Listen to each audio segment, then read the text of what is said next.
Hey tubers, and welcome back to another install, this one featuring an Athearn Genesis SD70ACe with soundtrack Tsunami and a light weathering job featuring the Bragdon Enterprise weathering adhesive powders and acrylic paints from Flowquill.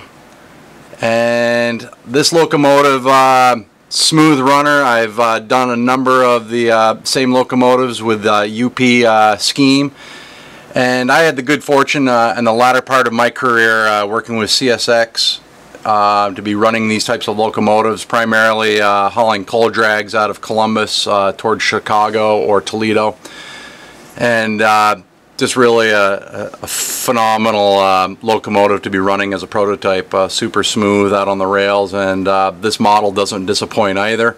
You can go back and see some of my previous videos featuring the ones with the UP. Anyways, this one's the same. This one came to me from a customer with no sound, and I installed a 1.1 inch round speaker in the front enclosure, which is included. That front enclosure is included in the model behind the cab, and then I also installed a small oval speaker towards the rear radiator, and a really fine sounding locomotive, and I think it looks pretty smoking as well. I was always been a fan of these CSX dark future schemes. When I was working, as they say, for CSX, I was never really a huge fan of that second generation CSX with the light gray. Some guys liked it. I wasn't really a huge fan, but I think this dark future is a really subtle scheme and works well.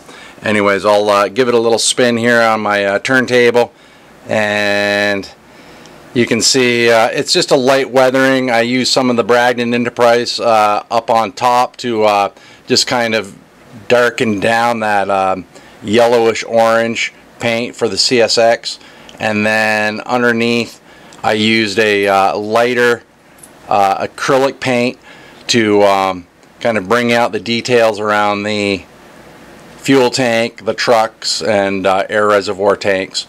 And I think the overall results are really nice, especially up on top of the locomotive, where you can use those powders to nice effect to kind of get that sooty, smudgy look. And I remember these locomotives being relatively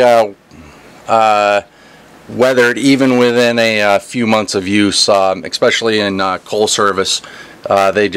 The amount of coal dust that comes off those drags is just unbelievable. I remember being able to look back behind my train, especially when you're at speed of 35-40 miles an hour. It's literally a cloud of coal dust behind you. Anyways, guys, we'll flip this thing up onto the rails and give you a look-see and see how she runs. And just for comparative features, I'm going to stick a brand new unweathered one. Same number, everything. This one is for a different customer. So you can see the nice new shiny one right there. And then